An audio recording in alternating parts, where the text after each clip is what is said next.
Yo. How are you guys doing? I'm doing good. And welcome to the sixth episode of the Notebook Podcast. And yes, I know it's been a little while, but I'm back here to talk some sports. And I couldn't be more excited, man. I can't be more excited. I'm happy to be back, putting on this mic and ready to talk. But yeah, I took a little hiatus. 100% on me. Nothing crazy, just chilling out. But yeah, man. Since I've been gone, there's a lot we need to talk about. A lot we need to talk about. We'll talk some NFL, NBA, some MLB, and some boxing, man. Some boxing. But yeah, man, let's get right into it. Our first big story we have to talk about is NFL free agency, man, and it started off hot. I think it started on Monday in the afternoon, and it came guns blazing, man. But let's start with the biggest story as of right now, and that's Aaron Rodgers to the Jets, dude. Aaron Rodgers is a New York Jet. He was holding off on the decision for a long time. I think we all pretty much knew he was going to leave the Packers, just depending on if he was going to retire or go to a different team. And that team is the New York Jets, and a team that is desperately in need of a top-tier quarterback or a good quarterback in general, because that was their biggest flaw as of last year. Their receiving core was good. Their running back room is nice. Their offensive line is good when healthy. Their defense was one of the best in the AFC and potentially one of the best in the NFL. One thing they were missing was the quarterback play, which was completely inconsistent. I think they rotated a good 4 quarterbacks from last year. So now they have their guy. They have a top tier, someone who's proven to be one of the best ever, and who still has a little bit left in the tank. Aaron Rodgers is still up there with one of the best in the NFL. So I think that's really nice for them. I really see them as a contender now. People are going to take them a lot more serious, especially in the AFC North with the Bills and the Patriots. You got those two teams. The Bills and the Jets are going to be battling out for that number 1 spot. And I forgot about the Dolphins too, man. Can't forget about the Dolphins, man. They made a big-ass trade to get Jalen Ramsey. Now that team's looking nice. You know, that cornerback room was a little shaky at the end of the season. Xavier Howard didn't play at an all-pro level like he has shown in the past. But now you have Jalen Ramsey who could take the pressure off him, and he could be the number 2.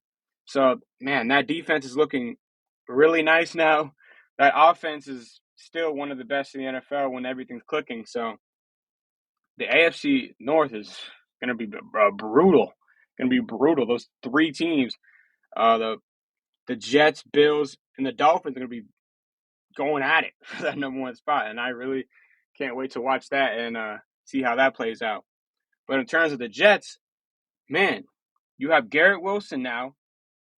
Garrett Wilson, who's a your number 1 receiver, and you have Allen Lazard, who they just picked up now. And I don't know if it's 100% true, but there's a little wish list going around, or some people that Aaron Rodgers wants, like Randall Cobb maybe, or Odell Beckham Jr., or anything like that. I don't know how true that is, but if that's the case, if they get Randall Cobb or Odell Beckham Jr., then they're stacked there at skill positions now.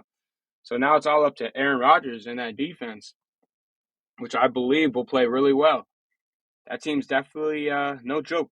That team's definitely no joke in the AFC, and the Chiefs are going to have some trouble now in the AFC, a lot more than they had before. So AFC is looking really competitive. The AFC North in general is looking really competitive. So let's see how that plays out for them. But yeah, let's talk to some NFC, man. Let's talk to Dallas Cowboys, my favorite team, man. I love my boys, and I'm really enjoying what they're doing this offseason. They're saying, we have a really good core in this defense. Let's keep them together. They re-signed LVE, Leighton Vander Esch. They re-signed Donovan Wilson. They traded for Stephon Gilmore. It's about damn time. 3 years ago, when he was requested a trade from the Patriots, or either he got released or requested a trade, I wanted us to go after him. He's one of the best corners in the NFL, and he fills a big hole in our team. We needed him, and we got him. We got him for nothing, for absolutely nothing. This defense is now one of the best in the NFL, if it wasn't already. It's all up to the offense now. It's really all up to the offense now. It's all up to Dak Prescott to play at a high level like he's shown in the past, and he did when he came back from injury. You just need him to play like he's used to playing. And We re-signed Tony Pollard to the franchise tag, which I really like. 1 year of him, $10 million, a lot for a damn running back, but it is what it is. You cut or draws. I saw that we're cutting Ezekiel Elliott, which is really sad from a Cowboys fan. Zeke's been with the team for 8 years? It's been that long, and dude, that's really unfortunate, but it was the right move. It was the right move. He's just not the same running back as he was when he first entered the league. The burst and his knees are absolutely cooked, man. This dude's knees are literally chopped liver, bro. He's done. But he should not be making how much money he's making, top tier running back money. So, it makes sense. It's really unfortunate that this is the way it's going to end with him, the way he's going to go out, but it is what it is, man. It is what it is. We have Tony Pollard, one of the best running backs in the NFL. So in terms of running back room, I think we're probably just going to draft another one to be back up to Tony Pollard or Malik Davis, who's actually a really good running back. I think he's really underrated and should have split carries with Zeke, in my opinion. But Tony Pollard had the one and split carries with Zeke towards the end of last year. But it is what it is. Zeke is gone. Tony Pollard, it's now your position to win or lose. So hopefully he recovers well from that ankle injury. Hopefully he doesn't lose a step. But in terms of that defense, man, it's legit. Now we need to focus a little bit on the D-line, a little interior action, because the edges are fine. Just a little interior action down in the trenches. And, man, this defense is perfect. You're done. You did a good job. Now it's time to get Dak some help, man. Let's get Dak a receiver now. Because CeeDee Lamb, one of the best receivers in the NFL, love CeeDee. He's that guy. Michael Gallup, not really that dude, man. After that torn ACL, I don't see the same explosiveness. Hopefully, that was just a little hiccup and he wasn't 100% healthy, and now he has a full offseason to train and everything like that. But, man, let's get a receiver. Let's get a DeAndre Hopkins, man. We're not done, Dallas. We're not done, Dallas. This team is far from a Super Bowl favorite. Team's far from a Super Bowl favorite. We need to help Dak. And if we're getting rid of Dalton Schultz, you're probably going to draft a tight end. You need to draft a tight end for Dak. But other than that, I really think this team is looking up. And I think Jerry's finally going to stop being a stingy little bitch and spend some damn money. So it's looking like that's the case here. And if you want to spend some money, let's get a DeAndre Hopkins. Let's get an Odell Beckham Jr. Let's draft a receiver potentially. So let's do something to help Dak out because Noah Brown, thank God he's gone, should not be a starting receiver on any team. Let's be real. That dude should not be getting any run. That nigga is ass. But yeah, it's really nice to see that the Dallas Cowboys are actually spending money and looking to improve on areas that they need to improve. But let's go on to the next NFC East team that I want to talk about, the New York Giants. And I really like what they've done this offseason. They've done really well. They've re-signed Daniel Jones. That's a very controversial contract, in my opinion. I don't know if he's going to play up to that contract because it's Daniel Jones. Let's be real. They franchise tag Saquon Barkley, so that's cool for them. Probably going to re-sign him next offseason, but yeah. Sterling Shepard, I don't really understand that. I get it. He's been with the team for a while, very likable guy, I guess. But in terms of what's out there, I guess very team friendly deal, $1 million for a year, coming off a torn ACL. I don't know. I don't like that. But my favorite move for them was the Darren Waller trade.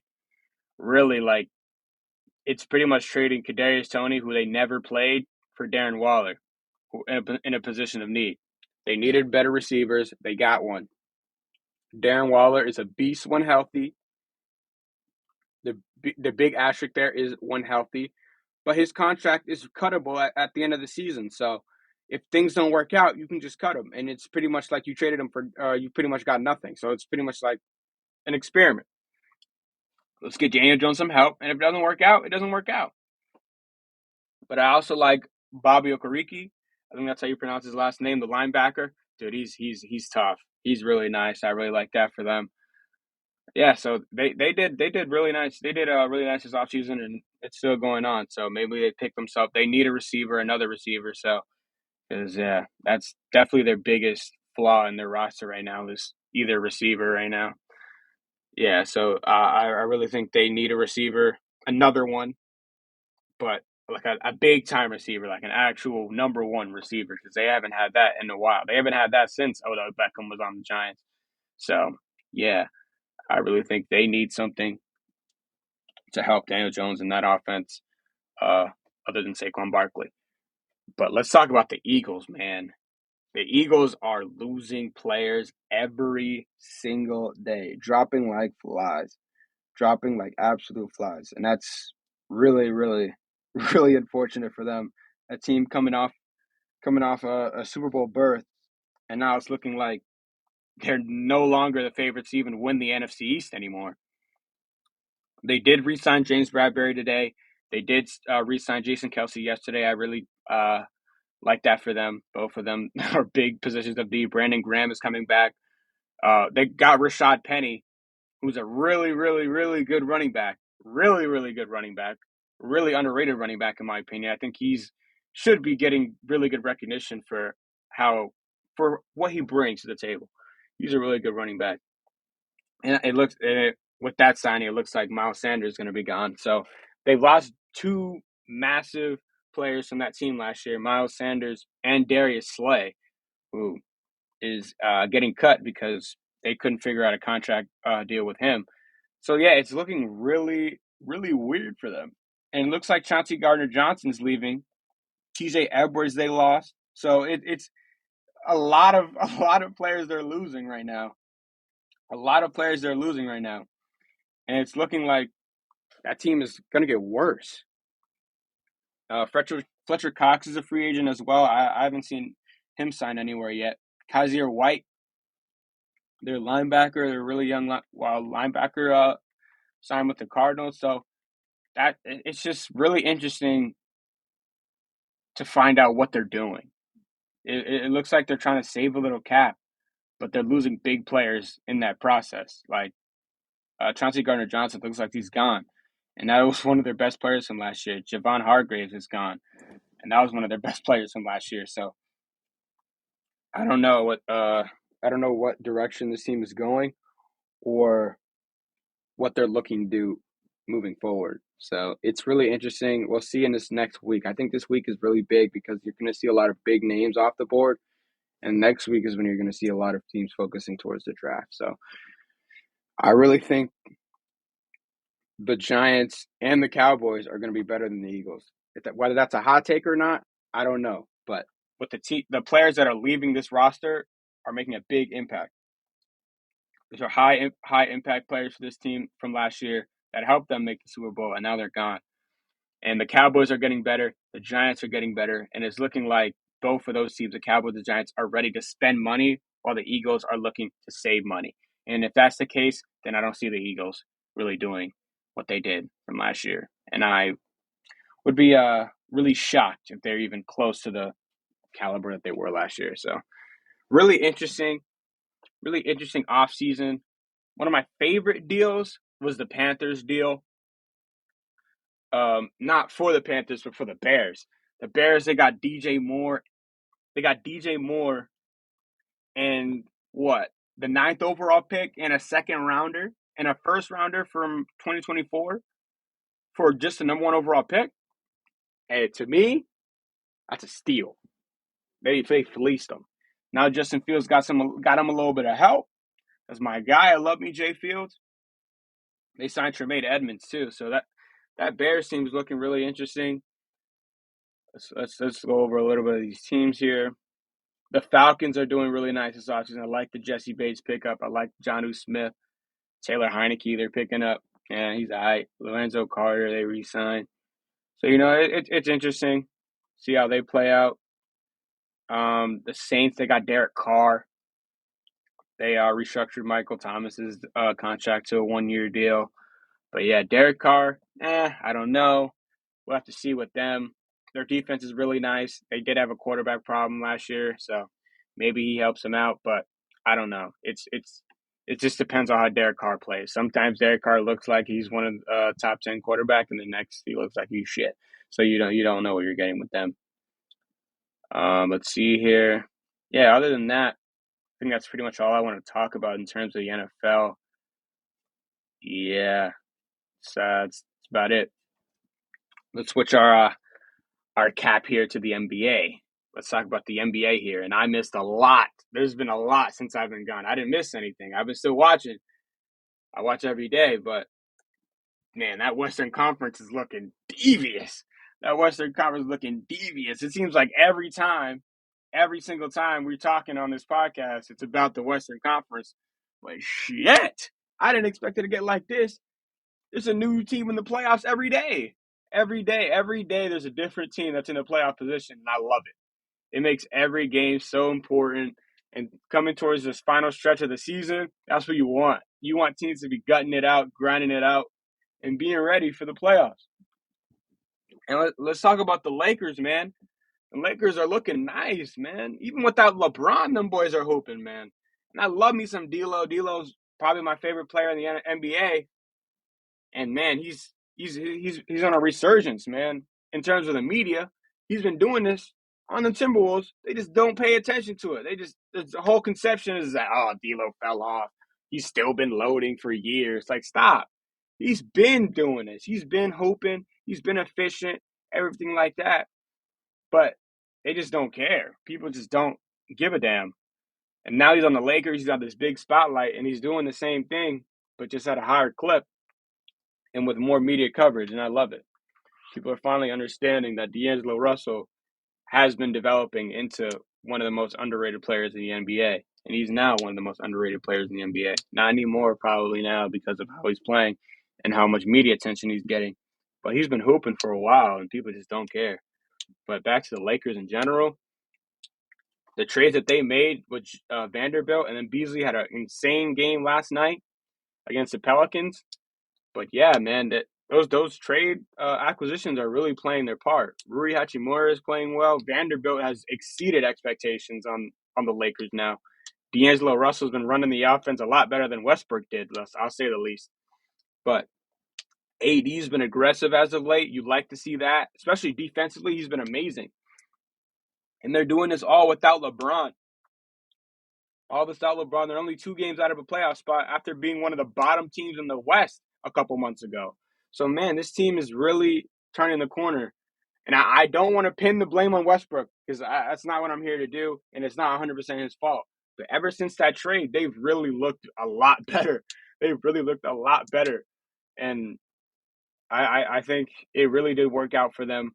And the Lakers fans have been saying this since last year to get rid of Westbrook. And now that they finally have, things are starting to look good. So it's really, really nice to see. It would be really nice to see LeBron in the playoffs again. Coming to the final stretch of his career, I would really like to see him compete for another championship, even though I'm not a LeBron fan by any means. I'm a Raptors fan. I don't like LeBron. I would really like to see him back in the playoffs and just fighting, you know.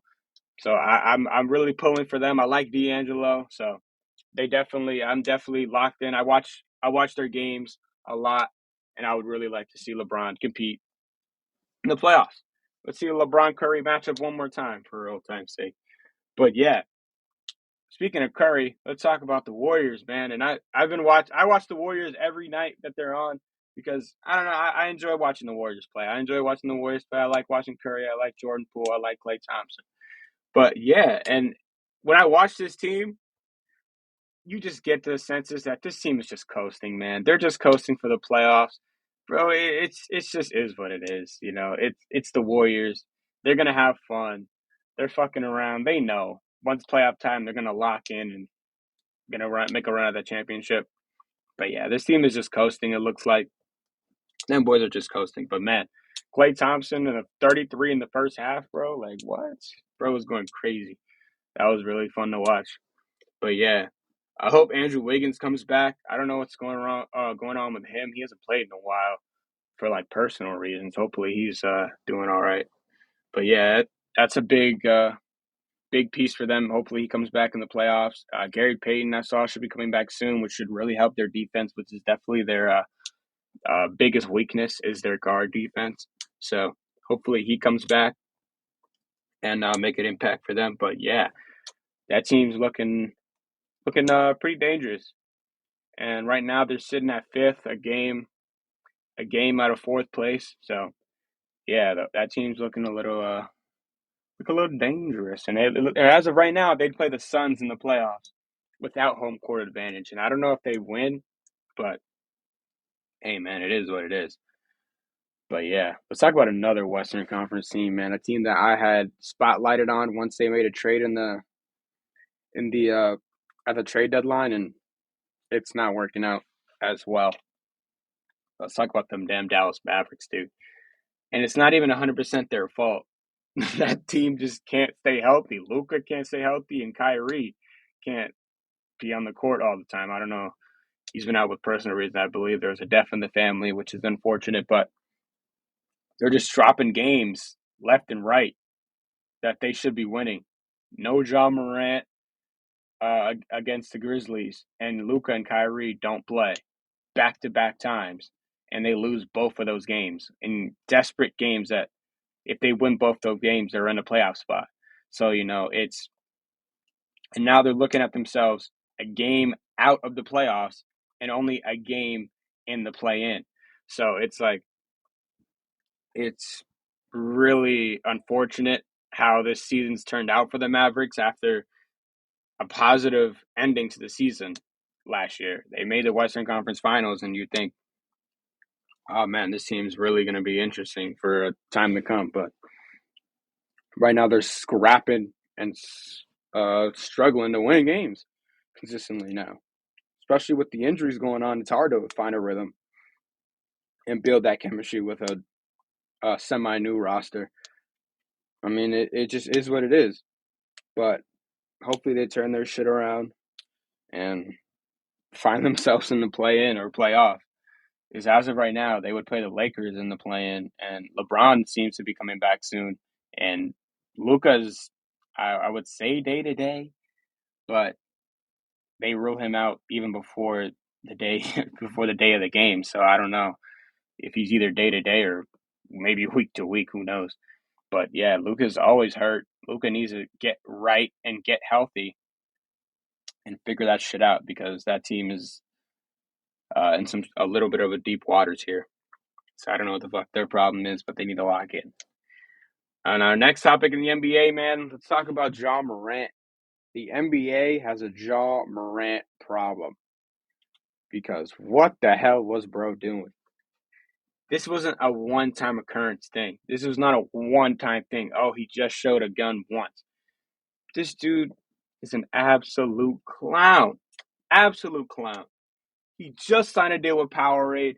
He just got his own signature shoe deal, and he's doing dumbass shit like that, man. You're an NBA player. You're held to a higher standard. Every move you make is in the public, and everyone's able to see it. So flashing a gun on Instagram Live is the quickest way to look like a dumbass.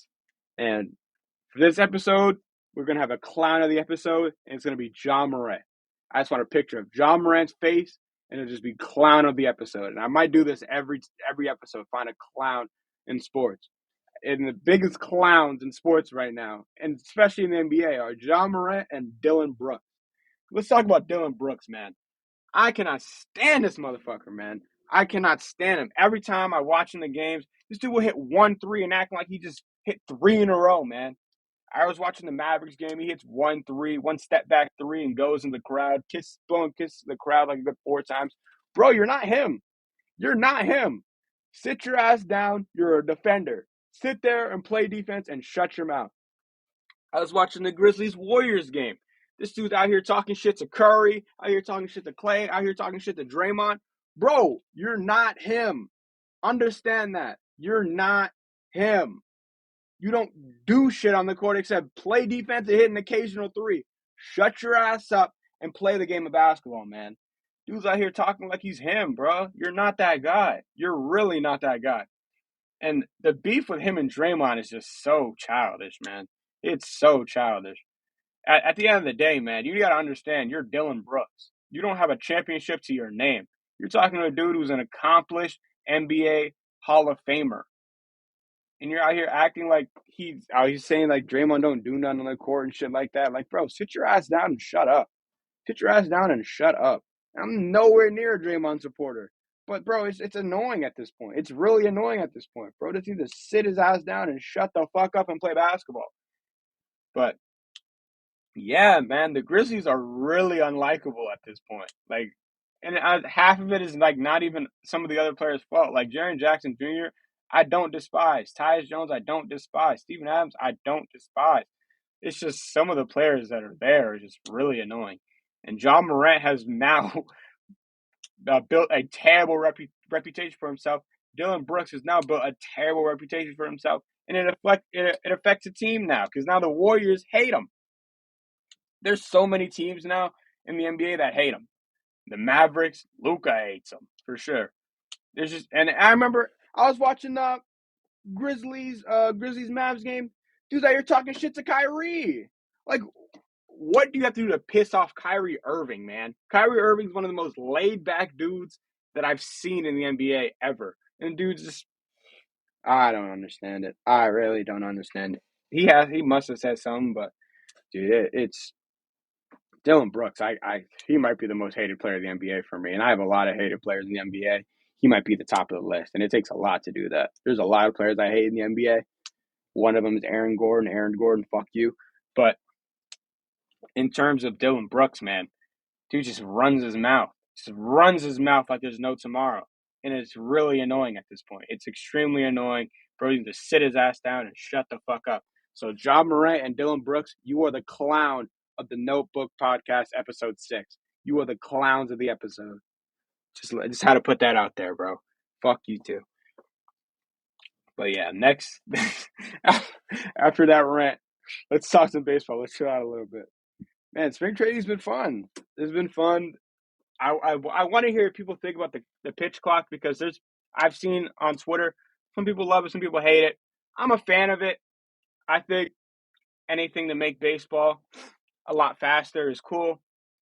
I would say to give the pitchers a little bit more time because, yeah, I don't know.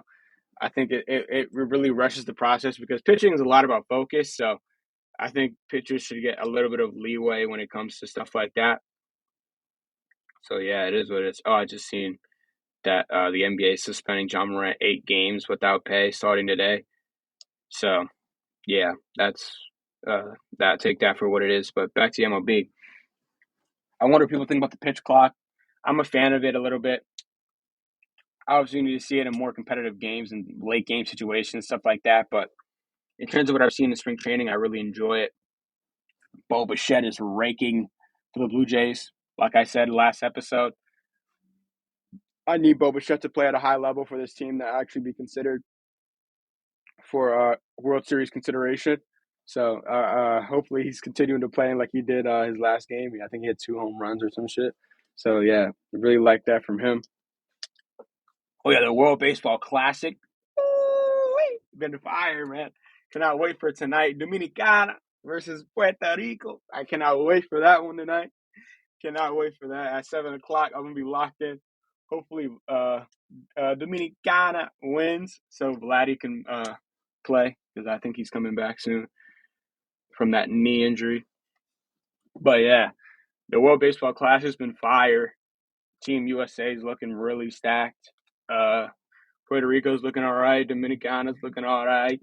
But yeah, cannot wait for that tonight. But yeah, it's been really entertaining to watch. And to people who don't watch baseball, it's pretty much like the World Cup of baseball. So you got like the best players on stacked rosters, especially the U.S. But yeah, cannot wait for that game tonight. But let's get next to our next topic here, man. Let's talk some boxing. And man, this fight in a couple weeks, cannot wait, man. David Benavidez and Caleb Plant. Oh my God, cannot wait for that fight.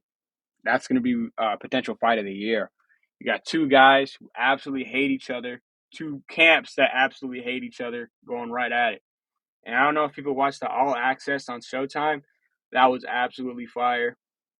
Pretty much putting into perspective what the fight means to both of the fighters. It's pretty much a little documentary series that they do. But yeah, cannot wait for that fight. It's going down March 25th on Showtime pay-per-view, man. Oh my God. Caleb Plant, you got a really technical fighter, and you got David Benavidez, a really uh, powerful middleweight, man. Yeah, you got Caleb Plant coming off potentially knockout of the year from last year, which I got to see live, absolutely insane knockout. Man, that arena erupted because the fight was pretty boring up until that point. It was just a little back and forth action, but a lot of wrestling involved in that fight. But yeah, he caught him right on the chin. And people say Caleb Plant doesn't have pop, but he definitely showed it in that knockout. But David Benavidez definitely has pop. So I'm predicting a David Benavidez win by potential knockout. I think Benavidez knocks out Caleb Plant, but I wouldn't be shocked if Caleb Plant goes the entire way and we see it go to the cards. But I really think David Benavidez is a better fighter than Caleb Plant. And I really do like Caleb Plant. I like David Benavidez, but I really think David Benavidez is just a step above Caleb Plant. And yeah, I really don't see Caleb Plant winning that fight, but I really do think it's going to be a really good fight. I think Caleb Plant's a really good boxer. David Benavidez is just better, in my opinion. I just think that's how the fight's going to go. But yeah, I really cannot wait going down March 25th. Showtime. Cannot wait for that fight. I can't stress that enough. In Las Vegas, man. But yeah, really, I think David Benavidez stays undefeated, and we see potential matchup against Charlo. But yeah, let's go on to our next fight. Man, Ryan Garcia versus Tank Davis. The fight everyone wanted to see now has been made, and what more can you say? What more can you say? You got two young, unbeaten fighters going at it, putting their zeros on the line, and really, like, honestly, what more can you say about the fight? You got two people who don't like each other, who've been talking about each other for years. Now they're finally getting in the ring, and going at it. And you look at the matchup here. Ryan Garcia is the taller fighter. Tank Davis has more pop. People talk about Ryan's speed, but Ryan's got a little sneaky power in him.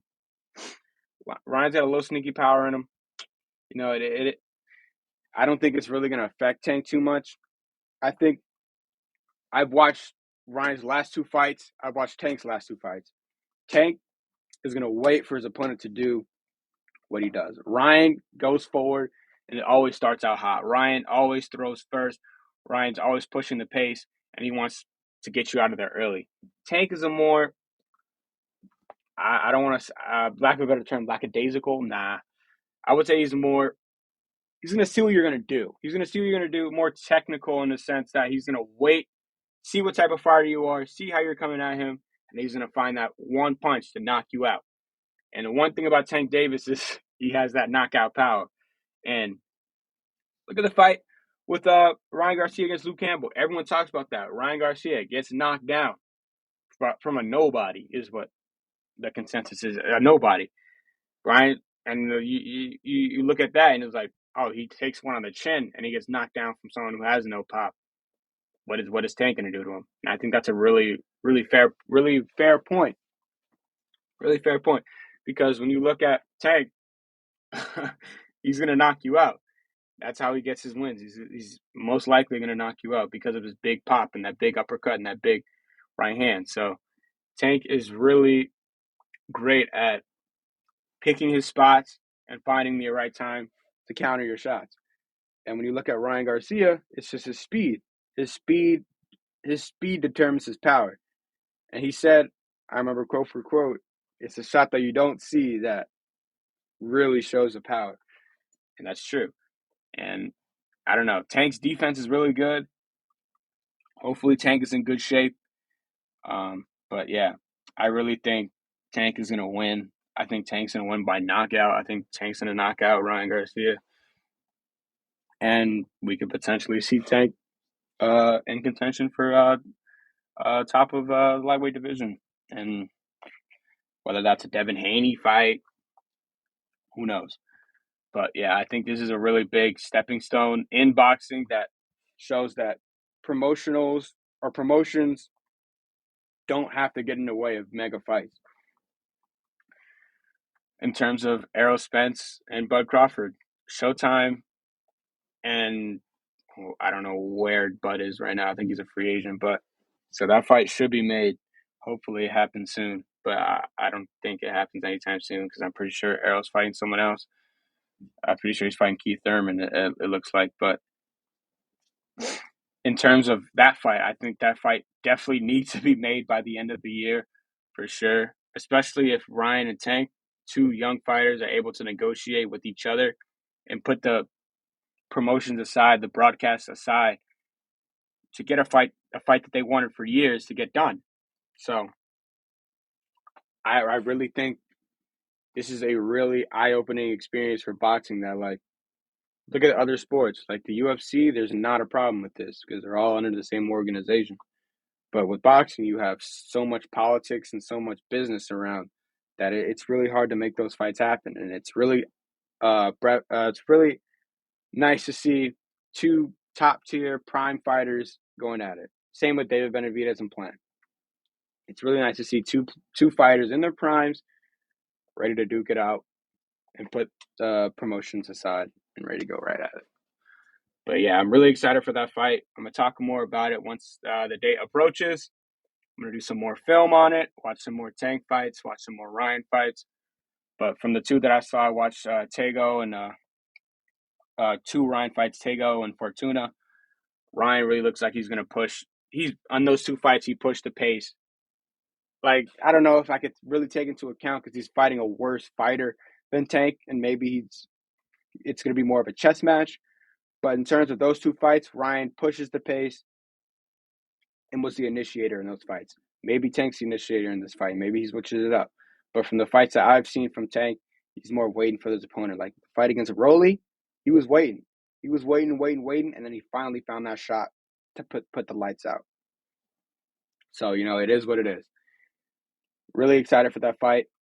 As of right now, I have Tank winning by knockout. Obviously, it could change, and obviously, it can go a different way. But as of right now, after watching both fights, Ryan is not going to have enough.